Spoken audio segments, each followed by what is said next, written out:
right, well, good to see everyone.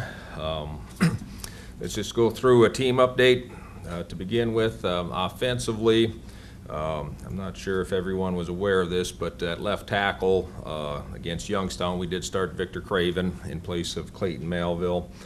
Clayton did have some concussion symptoms early last week and missed Tuesday and Wednesday's practice, and Victor did a very good job stepping in.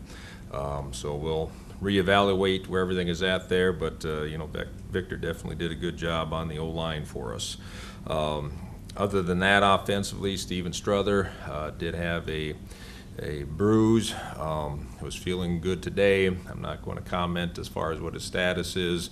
Last week I made a comment on a couple guys that I thought were going to play and they didn't play, so I figured I better not jinx myself here, but Steven was feeling pretty good today, and so hopefully we'll see where he's at tomorrow with his availability. Defensively, I came through the game pretty healthy. Carlton Lewis is one that we had anticipated would be available, but it just didn't progress as well as we had hoped during last week. Again, not sure of what his status is this week either. We'll take that as a day-by-day evaluation. But other than that, defensively came through the game in pretty good shape. Right now you're looking at, we're going into game 9, and you get the bumps and bruises that come with football, so technically there's nobody out there that's 100%, but that's just the nature of the game. And then with special teams, everything will stay the same with the special teams units. And then as far as the overall injury report, Dalton Morgan did return to practice last week. I'm not sure what he will be able to do this week, but he is starting to recover, and it's just good to see him getting up and around. So whatever he had, doctors aren't quite sure, but it definitely knocked him out for a couple weeks. Schedule this week will be pretty much identical to our schedule last week. We'll do our practices Tuesday, Wednesday, Thursday at Saluki Stadium, and then come Friday we'll have a fly trip, pretty much the identical times that we had going out to Youngstown. So that's one thing that's kind of nice, having done it once already. That should be something where the players just fall right into a routine and kind of know what to expect. So and then with Friday or Saturday being a 2:30 start, naturally there'll be a few time adjustments there, but that is our schedule. And looking where we're at the end of 8 weeks, we're in the hunt. So as a team, we still got some big challenges in front of us. We're not going to make any declaration at this point in time, but at the same time, each game is getting more and more significant, and the challenge this week is pretty significant. So looking ahead to North Dakota State, they're a good football team. In fact, in preparing for them, it's not just preparing for the 3 facets that they have. You got to prepare for 4. The Fargo Dome right now is a place that is rocking. They got that place hopping. They've been sold out every game, and right now their crowd can be a factor in a game. So that's something that we do need to prepare for on the course of the week. And a lot of our coaches have experience in this, and I've coached many games in the Fargo Dome on a rivalry type basis, so it can get extremely loud there, and that's something that we need to prepare. But as a team, North Dakota State looks very impressive with their schedule to date, sitting at 6-1. There's not too many weaknesses within their program. You know, you look at their numbers, they're scoring over 40 points per game. They're only giving up 8.4 points per game. And then if you look at the total yardage, they're averaging over 418, and they're pretty balanced. You know, that's the one thing. In the past, they've been more run dominant. Now they got a pretty good combination with the run pass, so those numbers are very balanced. And they're a tough defense to run against. That's the one thing that will be probably as big of a challenge as anything, trying to establish the run. They're only giving up 63.3 yards per game. So again, they're pretty balanced across the board. You look at some of their key individuals. Brock Jensen, their quarterback, he's the key offensively. His game has gotten better with each year, with each game that he's played. The thing now that's extremely impressive is just his accuracy. He can definitely hit the receiver that's covered. He has confidence. He's capable of making plays. They have two very good running backs in Crockett and Jojuri. They split a lot of the time, so you look at their numbers, they're kind of 50-50 as far as who's doing what. And then their offensive line is another 3 starters returning from last year's championship team, so they're pretty solid up front. One thing too, receivers.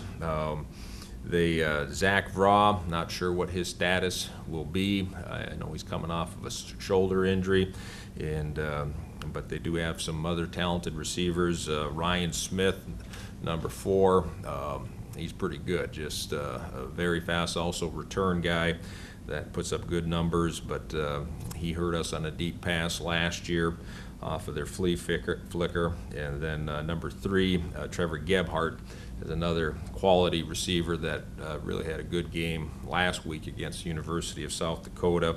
He's been in reserve status, but I think, again, he's a high-quality receiver. And then defensively, really you could put about any guy up there to highlight. They have some good quality defensive players, but the one guy that really jumps out at you is number 1, Marcus Williams. You know, he might be one of the best defensive players in FCS football. He is that good, can be a game-altering type player. Hurt us last year with a couple plays that he made, and watching film against other teams, he's just at a pretty good level. So their defensive line, they got 4 very quality type defensive linemen that are capable, and their linebacker core is very active with Grant Olson, number 34, and then Travis Beck, number 52, really shoring things up in the middle, and that's part of the reason why the run the run game, they've done a good job with stopping that. So that's the defensive side. And then special teams, they've been putting up solid numbers. Again, you look at their punt game, they haven't had to punt too often. So, you know, they only have 18 punts on the season up to this point in time. But they've been good with their field goal attempts, 12 of 15.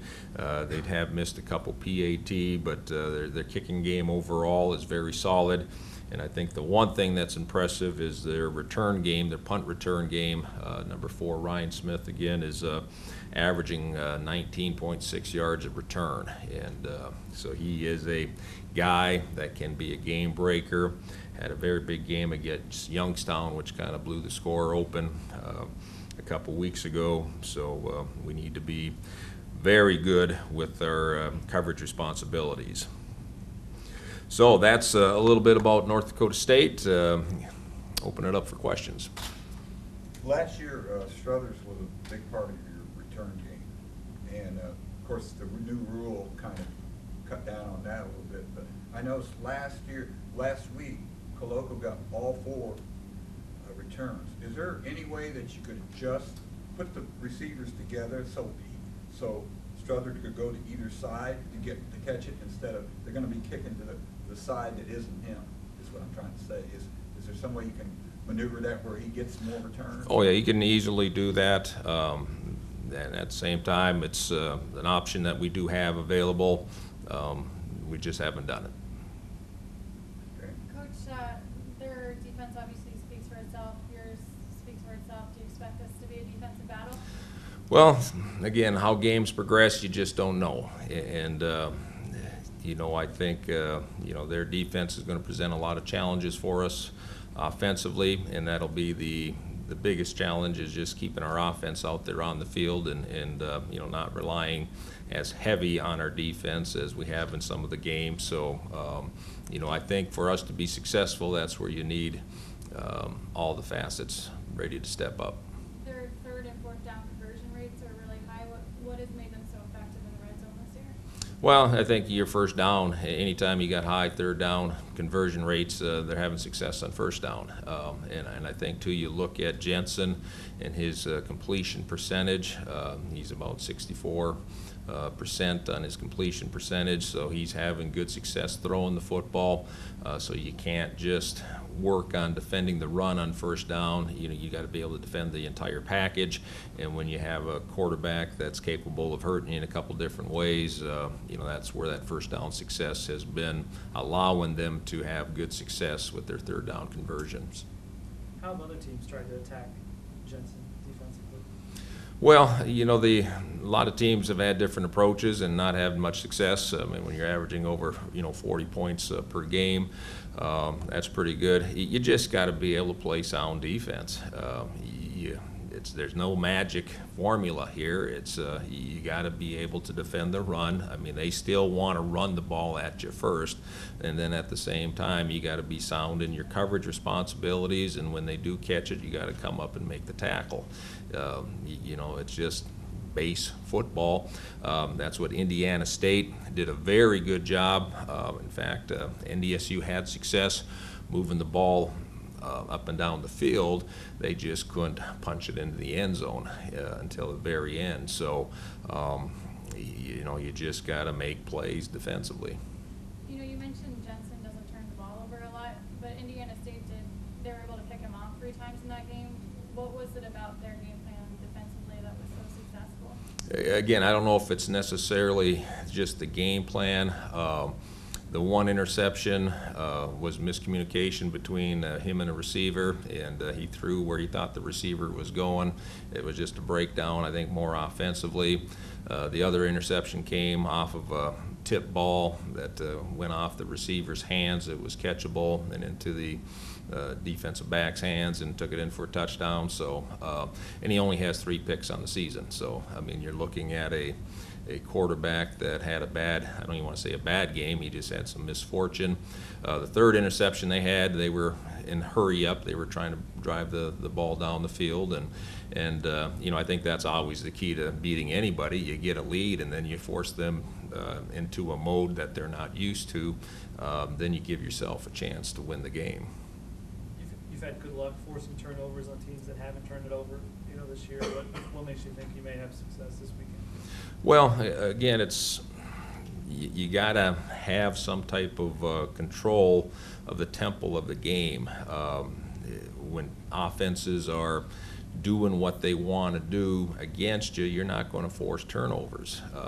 When offenses are looking for answers to attack you, now they're going to grab bag a little bit, do some things here that they might not normally do.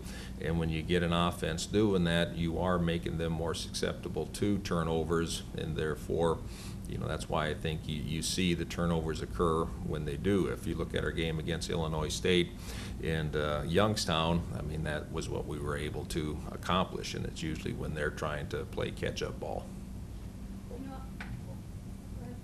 What exactly did you do in a Youngstown State game at halftime to stop them getting the rushing lanes for their good back? I mean, was there anything specific that you actually did? Those adjustments are so minor. A lot of times it's just settling your guys down It's adjusting a call here or there, just being more assignment sharp. I know the perception is that you go in there and you change up a game plan. You don't do that. You make sure you're executing the defense at the level you need to, and you know, that's what we concentrated more than anything else. And then we wanted the guys, at halftime you get a chance to show the guys what's happening out there. You draw the plays up for them in a calm environment. On the sideline gets a little crazy sometimes, so it's tough to make sideline adjustments. At halftime, you got a little more chance to coach. And you know, that's where I thought the defensive coaches did a very good job going in, just reassuring them, you know, guys, let's just play our game here, and you make a couple adjustments, but you know, with our defensive scheme, when we make an adjustment, it's not difficult to do. It's just how we call the defense more so than how we change our style of play. Yeah, you were up 20 to nothing in this building a couple of years ago. You know, they got on a roll and were able to win the game. Do you feel better about your defense's ability to close the game this year than in past years? Right. What are we talking about now? North Dakota State? Yeah, you were up 20 to nothing there. There, not, yeah, this. You're not Okay, able to win the game. when you said this building, I thought you were talking about home. Yeah, no, that was in 2008. That was a long time ago. So we got a completely different team. Everything has changed since 2008. So, but at the same time, this team coming through this season, we've been through some battles. You look at 2008, that was like the fourth game of the season. Everything was pretty, you know, I was still trying to learn the guys' names, you know, let alone, you know, anything else. Last year when we played them, it was the fifth game of the season, and we were starting a new quarterback for the first time. You know, so this year, things are a little different. We're going into the ninth game of the season. We have some battles under our belt. You know, we've been in some adverse situations, and you know, we've had to respond. So I'd say that's probably the biggest difference, is that right now we feel like we're more battle tested, just because of the fact that we've been through some, you know, tough times. Obviously, all the games count for the same, but I mean, you are from North Dakota, so if you were being totally honest, do you get a little extra pep in your step? I'm not going to be totally honest, though. You're being partially honest? I'm not even going to come close to being honest. This is game 10. Coach, you said Oh, it's 9, yeah. You said by this point in the season, you'd like to see the team reach its peak.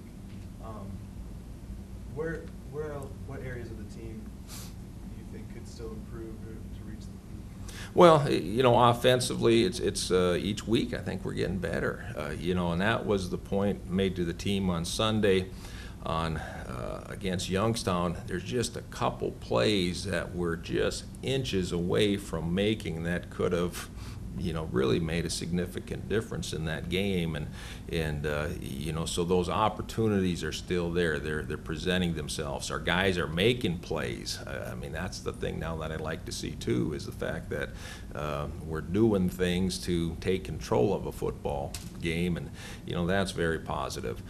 Defensively, we're still a little inconsistent.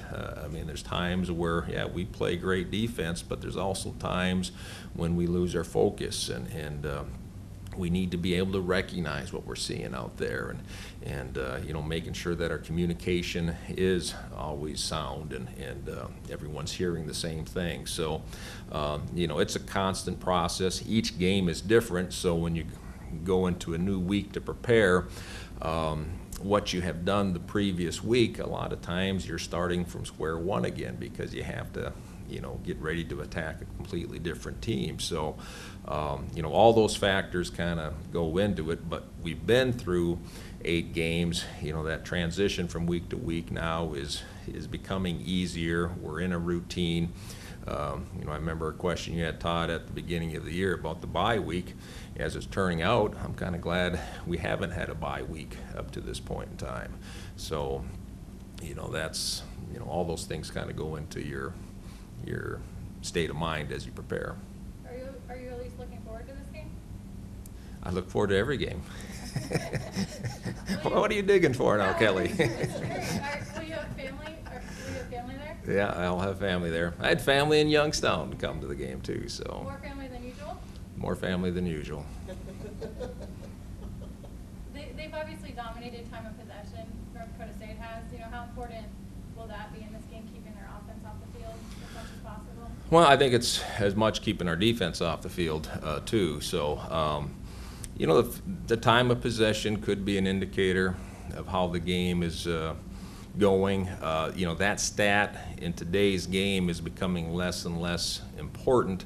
However, I do feel in this game that will be a significant stat. So if we're having success doing what we want to do, naturally we're hoping to be taking some time off the clock. What is the key for you running the football this weekend? That's again, but be diverse. Just keep the defense guessing. I like what we're doing as far as the inside-outside options that we're creating. There's a lot of things for a defender to be watching out there. Steven is doing a good job giving us a perimeter threat, off of those fly sweeps.